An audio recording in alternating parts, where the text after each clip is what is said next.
une semaine de notre mariage, ma fiancée m'a trompée.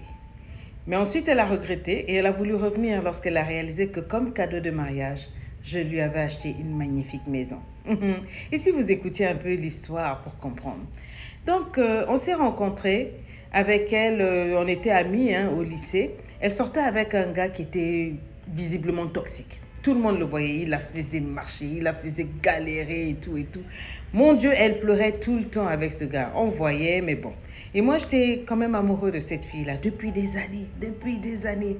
Mais bon, je me disais que j'aurais jamais la chance avec elle parce que j'étais pas son type d'homme. J'étais un peu trop ordinaire, un peu trop réservée, alors que l'autre, son mec, ben, c'est celui qui faisait tomber toutes les filles de l'école et tout et tout. Ils ont continué leur relation et nous, on les a regardés jusqu'en terminale. Après, on est arrivé à l'université. Mais là, ça a vraiment clashé entre eux. Et bizarrement, bon, nous, on s'était rapprochés, on était des bons amis. Et je l'ai récupérée quand elle était en miettes. Elle était émiettée par le gars. Ils ont décidé de se séparer. Ils avaient fait, je crois, environ 7 ans ensemble. Elle avait aimé ce gars d'une manière comme si la terre et la lune étaient, je ne sais pas quoi, pour lui, pour elle, c'était l'homme de sa vie. Mais il avait été vraiment toxique. Donc, quand j'ai commencé à m'approcher d'elle en amie, elle était vraiment brisée. Pendant 1 an, tous les jours, j'étais à ses côtés. Je l'encourageais, je l'exhortais, je la motivais, je venais la chercher pour aller faire du jogging. On achetait des cafés, on faisait tout ce qu'elle voulait ensemble. Je l'accompagnais faire des shopping, du shopping. Vraiment, j'étais là pour elle. Je l'ai reconstruite. J'ai travaillé son estime de soi. Je l'ai aidé à sortir de la dépression et tout et tout. Souvent, elle s'asseyait et me disait, mais je ne sais pas ce que je serais devenue sans toi. Tu es vraiment une bonne personne, mais je sais que tu veux quelque chose de moi, mais je ne suis pas prête à le donner. Je ne suis pas amoureuse de toi et je ne suis pas prête pour le moment à reprendre une relation avec qui que ce soit, ce que j'ai compris. Et donc, pendant 1 an, j'ai continué de la reconstruire. Souvent, je l'emmenais dans la ferme de mes parents où on a un lac privé. Et là, je voyais comment elle se reconstruisait autour de la nature, avec les petits animaux, avec l'eau, le bruit de la rivière et tout. Je faisais de la pêche avec elle. Je voulais qu'elle reprenne goût à la vie. En tout cas, mon amour était tellement genuine qu'au bout d'1 an, elle a finalement accepté de me donner une chance. J'étais l'homme le plus heureux au monde parce que je trouvais qu'on allait bien ensemble. J'étais son équilibre, j'étais posée. Le seul problème, c'est qu'elle avait ses copines qui me détestaient, qui m'appelaient plan B. Ils disaient chaque fois que parce que l'autre l'a jeté, moi, bon, je me suis mise, j'ai eu la fille, mais sinon c'est la nana de l'autre, voilà, que elles insultaient mon physique, elles se moquaient de moi, elles trouvaient, en tout cas, elles faisaient tout pour casser mes membres, le plus important c'était elle, donc je m'occupais de ma copine du mieux qu'il fallait, matériellement, émotionnellement et tout, je faisais ce qu'il y avait à faire, quoi, le reste là, moi, j'écoutais pas.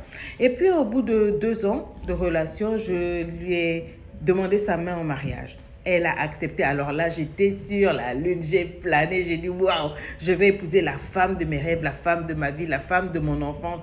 Et on va avoir une vie complètement entangled, mêlée. Et puis, en fait, j'étais dans un délire et tout et tout.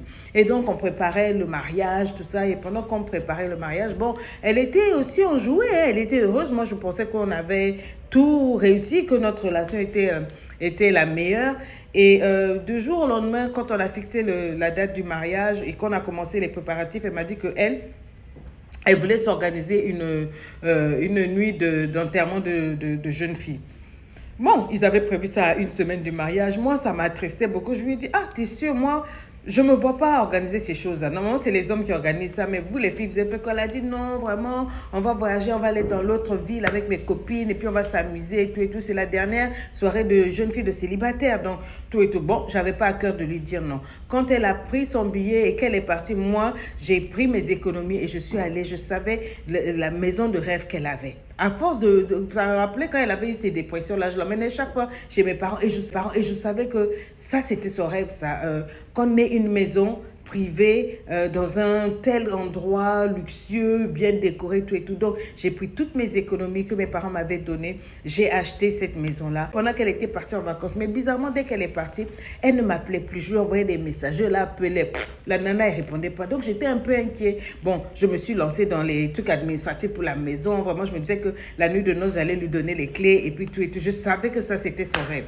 Mais comme elle répondait pas, je comprenais pas. Et puis un jour, il y a un de mes cousins qui m'a appelé, qui m'a dit, est-ce que tu as été sur la page Instagram de ta fiancée?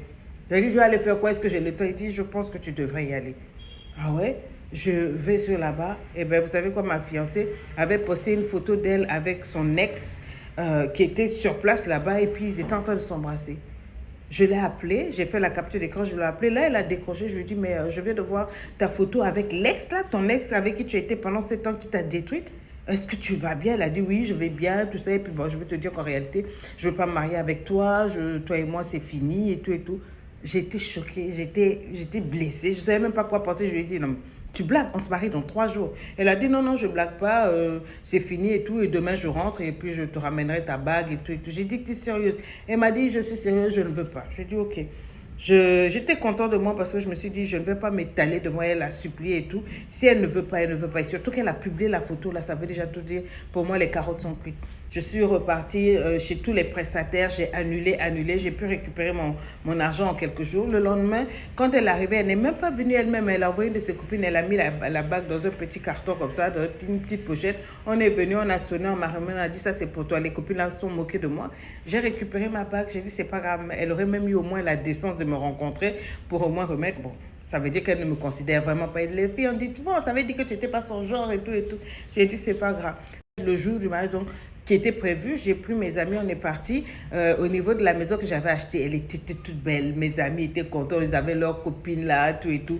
On a mangé, tout et tout. Et puis ils ont fait plein de photos, tout ça. Et moi, j'ai fait des photos de la maison. J'ai dit, voilà, ma nouvelle maison, c'était un cadeau et tout et tout. Et sans arrière-pensée, j'ai posté sur les réseaux sociaux. Immédiatement, quand j'ai posté et que tous mes potes ont posté les piscines, les quoi et tout, elle m'a appelé. Oh, est-ce que je peux te parler? J'ai dit oui. Elle dit, mais j'ai vu les photos d'une maison, c'est pas là où tu vis. J'ai dit non, non, j'avais acheté la maison là le jour de ton voyage et je faisais les travaux, tout ça pour que quand tu reviennes, c'était ton cadeau de mariage. Mais comme il n'y a plus de mariage, bon, ben donc je vais peut-être la revendre et tout. Mais en attendant, on a fait l'affaire. Elle dit oui, mais comment tu peux, pourquoi tu m'avais pas dit tout ça? Il dit, mais qu'est-ce que ça change de toute façon? Qu'est-ce que ça change? Elle dit non, en fait, tu aurais dû me dire, mais je veux juste que tu saches que je tiens à toi, je t'aime. C'est seulement mes copines qui m'ont manipulé pour aller me mettre avec l'autre. En fait, je l'aime pas, je veux me marier avec toi. J'ai dit, tu te fous de moi?